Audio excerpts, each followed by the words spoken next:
வணக்கம் நேயர்களே, இந்த பிரம்மாண்டமான இந்த நிகழ்ச்சியில உங்களுக்கு சொல்ல போற என்ன விஷயம்னு கேட்டீங்கன்னா, இன்னைக்கு திண்டுக்கல் மிக விரைவா மிக பிரம்மாண்டமா வளர்ந்துட்டு இருக்கு மாநகராட்சி. அந்த மாநகராட்சி எல்லையிலேயே கோடீஸ்வராவின் புது ப்ராஜெக்ட் கேசிடி அவென்யூ. அந்த இடம் எங்கன்னு பார்த்தீங்கன்னா திருச்சி ரோடு சீலப்பாடி பைபாஸ்ல இருந்து முன்னாடியே இருக்குங்க. பைபாஸை தாண்ட தேவையில்லை, பைபாஸ்க்கு முன்னாடியே PW அப்படின்ற காலனி உள்ளேயே ப்ராஜெக்ட்டுங்க. அந்த இடத்துல ஒரு பிரசித்தி பெற்ற சங்கடகட கணபதி அந்த கோவில் பக்கத்திலேயே அந்த ப்ராஜெக்ட் இருக்கு. வீடுங்கள்லாம் பார்த்தீங்கன்னா பிரம்மாண்டமான வீடுங்க, எல்லாம் பெரிய பெரிய லொகேஷன் அமைஞ்சிருக்கு. அந்த இடத்துலயே தான் நம்ம ப்ராஜெக்ட் எல்லாமே கிழக்கு பார்த்தமான செம்மண் பூமி, வீட்டுக்கு ஒட்டின மாதிரியே ப்ராஜெக்ட் இருக்கிறதுனால இமிடியட்டா கன்ஸ்ட்ரக்ஷன் போகலாம். எல்லா ஃபெசிலிட்டியும் இருக்குது. வெறும் 3 சென்ட்ல இருந்து ஸ்டார்ட் ஆகுதுங்க. அங்க விசாரிச்சு பாருங்க.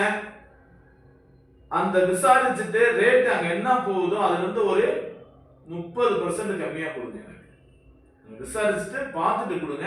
அந்த இடத்துல எல்லா வசதியும் இருக்கா, பஸ் விட்டு இறங்கினா இடத்துக்கு போக முடியுமா அப்படின்னு பாருங்க. அருமையான கிழக்கு பார்த்த மனைகள் இருக்கு. அவசியம் நீங்க வந்து பார்த்துட்டு உங்களுக்கு பிடிக்கும், பிடிச்சா வாங்க நண்பர்களே. தேங்க்யூ நண்பர்களே. இந்த அருமையான வாய்ப்பை நீங்க பயன்படுத்தி உங்க குழந்தைகளுக்காகவும் வரப்போற சந்ததிகளுக்காகவும் இந்த இடத்துல முதலீடு பண்ணி பெரிய லெவல்ல பெருகணும்னு கேட்டுக்கிறோம். கோடீஸ்வரா சிட்டி டெவலப்பர் சார்பாக நன்றியை தெரிவிச்சுக்கிறேன். தேங்க்யூ.